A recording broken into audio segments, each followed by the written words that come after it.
Before this video starts, I'd just like to make an announcement. I have the Liberal Tears mug for $14.99 on my website. It is the first link in the description if you want to go pick one up. Don't worry if it breaks when it comes to your house. I'll send you another one for free out of my pocket. I don't care. I want you to get your Liberal Tear mug. It comes in Liberal Tears white with the face, black with the face, white without the face, and black without the face. So pick whichever one you want, and it'll come to your door in about 3 to 5 days. So that should be epic. First link in the description. Thank you. Let's go on with the video. Jim, I just saw your tweet. You said you're feeling like the White House is stonewalling you. Yeah, Brooke, I wish we had some video or some audio from this briefing to share with you, but the White House mandated that we are not allowed to cover the White House press secretary for the United States of America in that fashion. And so, yes, when we're asking important questions about where are the tapes, does the president have recordings of his conversations here at the White House is refusing to answer those questions on camera or in any kind of fashion where we can record the audio. My guess is because they want their evasive answers not saved for posterity. That is the only conclusion one could draw, that when they give us answers, that it somehow reads better in print then it can be seen on television or heard over the radio. The question was asked whether the president has the ability to fire the special prosecutor, Robert Mueller. You're not going to be able to hear or see the answers to those questions. You're only going to be able to read about it. And I guess people can say, well, there goes the media again. They're acting like crybabies because they can't cover things the way that they want. But, you know, maybe I'm old-fashioned, Brooke, but I think that the White House for the United States of America should have these questions answered on camera so we can see what they're saying. And when they don't do this, they're just doing a disservice to the people of this country. And I don't want to sound like I'm getting on my soapbox here, but when, you know, Sean Spicer, the White House press secretary, who's pretty highly paid for a government official in this country, comes in and just says you can't record the video or audio from these briefings, that wouldn't be tolerated at city council meetings or at a governor's press conference. And here we have the representative of the President of the United States saying, no, you can't cover it that way. I just don't know what we're doing. It's not even like we're covering a White House anymore with Kellyanne Conway and Omarosa in the briefing room off to the side of Sean refusing to be on camera. It's like we're just covering bad reality television is what it feels like now. So the White House press secretary is getting to a point, Brooke, where he's just kind of useless. You know, if he can't come out and answer the questions and they're just not going to do this on camera or audio, why are we even having these briefings or these gaggles in the first place? Is he not having conversations with the president about simple questions like climate change? Do you think he just simply doesn't know? Why isn't he having those conversations with the president? It's a really good question, Brooke, and it's a question that I would ask, but unfortunately at this White House, we wouldn't have the video or the audio to show you the answer to that question because of the stonewalling that we're getting over here at the White House. That's the White House behind me, the White House. And it's bizarre. I don't know what world we're living in right now, Brooke, where we're standing at the White House and they bring us into the briefing room here at the White House and they won't answer these questions on camera or let us record the audio. I don't know why everybody is going along with this. It just doesn't make any sense to me.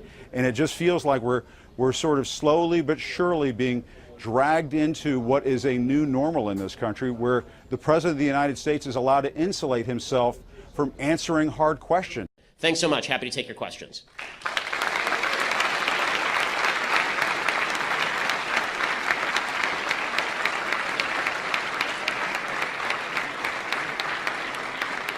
And as I say, if you disagree, then I'm always eager to talk with people who disagree because it's fun to have discussion. So you get to go first if you disagree.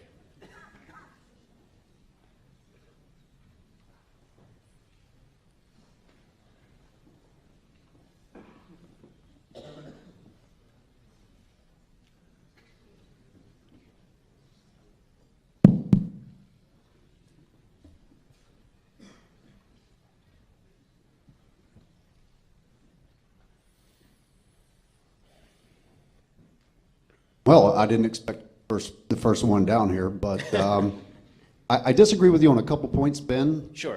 First, let me introduce myself. My name is Cash Jackson. I'm a retired Navy veteran. And well, thank you for your service. Thank you.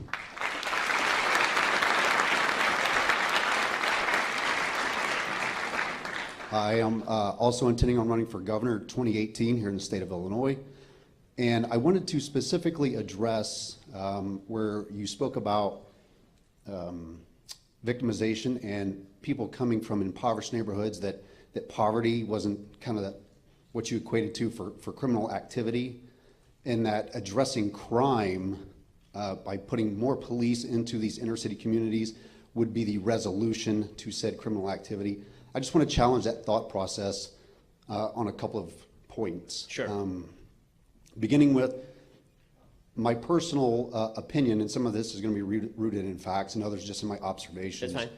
is that the majority of crime that's being committed in these inner city neighborhoods, if we look at prison statistics, if we look at gang violence, we look at drug abuse, we look at teen pregnancy, suicide and depression amongst our youth, there's one common denominator. That common denominator is that these children are growing up in fatherless homes. They're growing up in fatherless homes not because fathers are not present and because we have a plethora of deadbeat fathers, which has been painted through through the media that there's millions of deadbeat fathers out there. That's simply not the truth. What is the truth is that the states have found it profitable by misappropriating Title IV-D funding through the Social Security Act from the federal government down to the states. The states take a parent, which is historically and statistically the father, they relegate them down to a visitor during a custody proceeding, such as my case. So I hope that you can smear this over your website. They reduce me down to a visitor status to justify a child support order. When they do that and they force that collection process, they receive federal funding directly to the state. Okay, so sorry, I don't want to break up the long paragraphs there, but you know more about custody battles than I do. Okay, I will just say that obviously custody battles only take place in a situation in which there's a conflict between the spouses. I mean, I assume that you and your spouse don't get along great. Well, I mean, let me finish just addressing. I know I'm long-winded. Sorry, one more comment. The fact is that it is not custody battles. The custody battles are not the reason 70% of black kids are born out of wedlock and 40% of white kids are born out of wedlock. It's because people are having sex out of wedlock and having babies. That's correct. But when that child support order is put in place, okay, in order to justify the support order, they have to take one parent, which historically is the father, and say, you're only going to get every other weekend. And when we do that, we have set the stage for emotional and mental challenges for those individuals. And again, if you look at teen pregnancy statistics, drug abuse statistics. So I agree with you about the correlation between all these terrible things and single motherhood. I just disagree with you statistically that cases of father visitation and divorce cases represent even a large minority of the cases of single motherhood. Again, the vast majority of, if we're talking about the sort of culture of single motherhood that's been created in the United States, it is not about custody hearings. It is about the fact that people are getting pregnant before they're married, out of wedlock, and having babies without a father even in the home. This is not to diminish the problems in custody battles. There's no question that a lot of custody law is biased toward the mother. That's been true for 30 years, 40 years, 50 years. But to pretend that that is the main problem facing inner city communities, for example, ignores the fact that the vast majority of people who are having babies out of wedlock are having them out of wedlock. They're not having them in wedlock and then dad is taking off. Dad's taking off because they never got married. Okay, this is why marriage is a prerequisite. Well, I believe, Ben, that if you look at, say, the south side of Chicago and the west side of Chicago, if you look at that and the crime that is there today, you can trace that back to Jim Crow, to the war on drugs, to mass incarceration.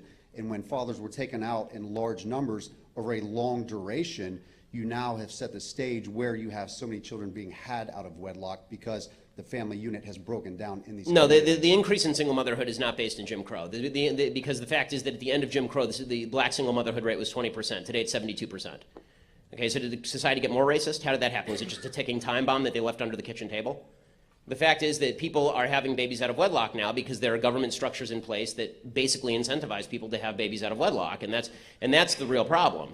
Now, in terms of crime, obviously crime is involved with single motherhood. What I'm suggesting is that there are two ways to tackle this problem. One is a broader cultural critique in which we say to people, you need to get married, and that means getting people involved in church and synagogue, getting people involved in a social network that encourages people to get married before they have babies. That's a long-term project because it takes 100 years for an entire society to devolve to the point where a majority of babies are being born out of wedlock in a community or a vast minority in the white community. That's one way to tackle it. A shorter-term way to tackle crime is to put all the criminals in prison. Because again, I think that that sets off a chain reaction that's actually good. And the chain reaction is that now you can have businesses invest. I'm not going to take my money and invest in a store that I think is going to be robbed tomorrow because the crime rate is high. I'm only going to invest where I think the cops are going to protect. And if there are no cops there to protect, it's hard for me to invest. Once I invest, that creates a property tax base or a local taxation base. And now you actually have the money, if you want a good public school, to actually put together a good public school. So all of these things need to happen at once. But the only quarrel I have with you at all is I think that you're taking an anecdote and expanding it out statistically where that's not actually statistically valid.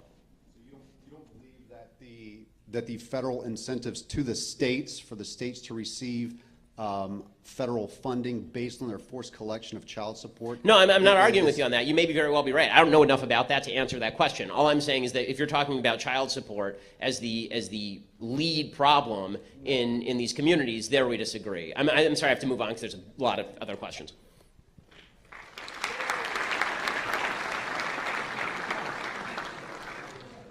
Hi, I just want to say thank you for your talk today, and that's coming from someone who disagrees with basically everything you say. Oh, good. I'm glad. But yeah, Thank you for coming. So today you had a Twitter thread in response to Ted Lieu's comments on health insurance and the CBO report that Yes. came out about why pre-existing conditions should be charged more.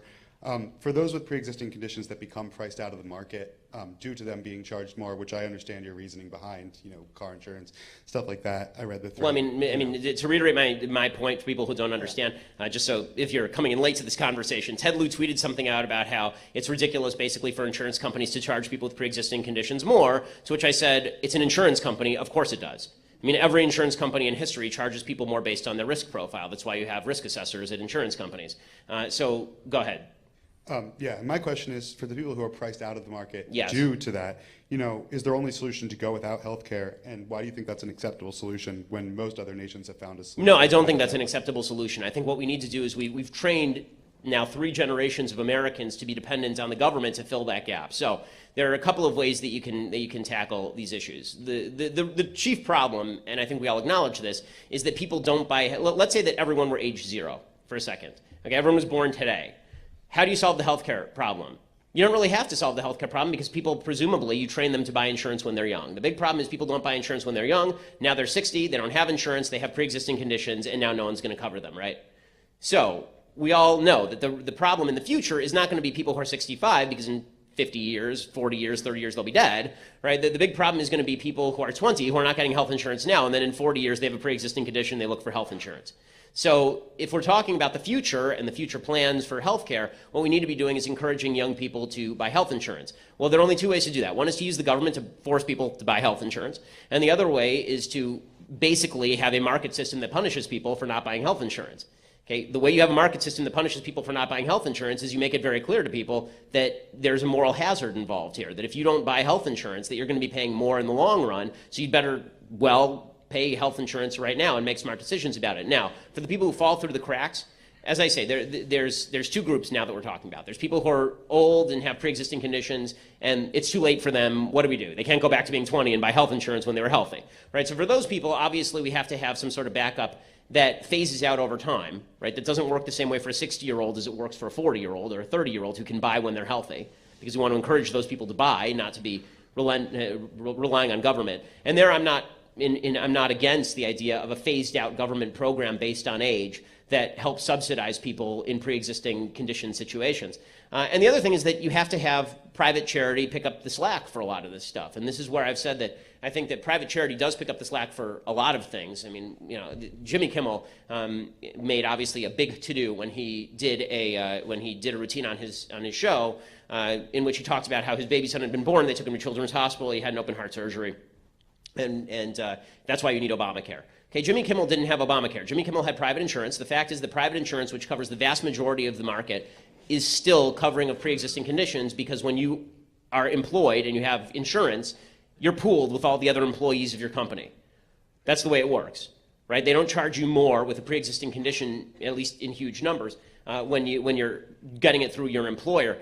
So that's problem number one with Jimmy Kimmel is he already had health insurance. The problem number two that he didn't mention is that Children's Hospital is a charity hospital. A lot of people are coming in there with Medicaid, and the only way that people can get covered is not just through Medicaid, it's because there's a bunch of charity that's coming in and supplementing the Medicaid to pay the doctor. I know this because the doctor who operated on Jimmy Kimmel's son is a guy named Vaughn Starnes, and he operated on my daughter when she was a year and a half old. So we were at the same hospital with the same doctor. The vast majority of patients there, I believe, were on Medicaid. And they were able to get care because of the charity that was involved. So my solutions are twofold. There's a long answer, but it's a complex question. So the answer is, one, private charity needs to be increased so that we can help pick up the slack, because if that doesn't happen, conservatives, note to us, we need to give more charity, because if we don't do it, the government's going to try to. Okay, and solution number two is that we have to have a phased out program that takes care of the people for whom it's too late to actually make good decisions, but still encourages people to make good decisions now about buying their insurance, which means there must be a risk attached to not buying insurance. One last yeah, sorry. just one ending comment. Two things. First of all, if you're encouraging people to buy health.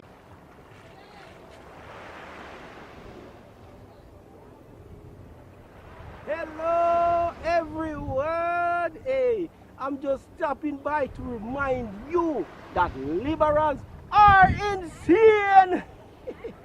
Social justice warriors are becoming more violent and triggered than ever before. Anyways, be sure to subscribe to KGP TV on YouTube and have a blessed day. Yeah, man.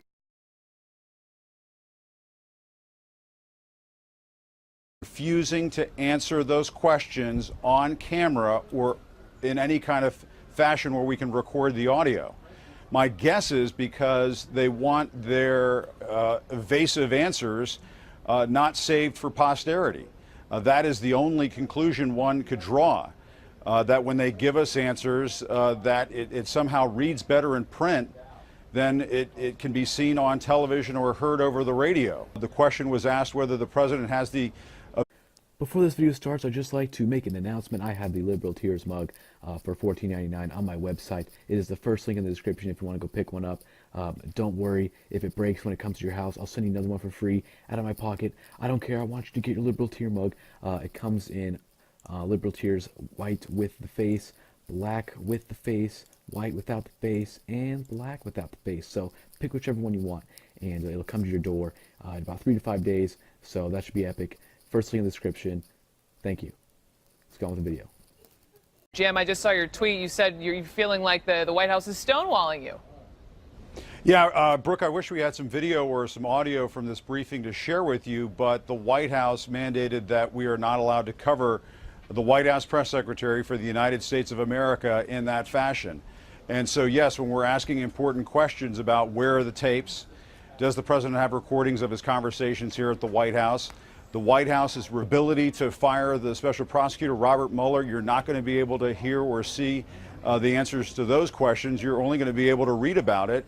And I guess people can say, well, there goes the media again. They're acting like crybabies because they can't cover things the way that they want. But, you know, maybe I'm old-fashioned, Brooke, but I think that the White House for the United States of America should have these questions answered on camera so we can see what they're saying. And when they don't do this, they're just doing a disservice to the people of this country. And I don't want to sound like I'm getting on my soapbox here, but when, you know, Sean Spicer, the White House press secretary, who's pretty highly paid for a government official in this country, comes in and just says you can't record the video or audio from these briefings, that wouldn't be tolerated at city council meetings or at a governor's press conference. And here we have the representative of the President of the United States saying, no, you can't cover it that way. I just don't know what we're doing.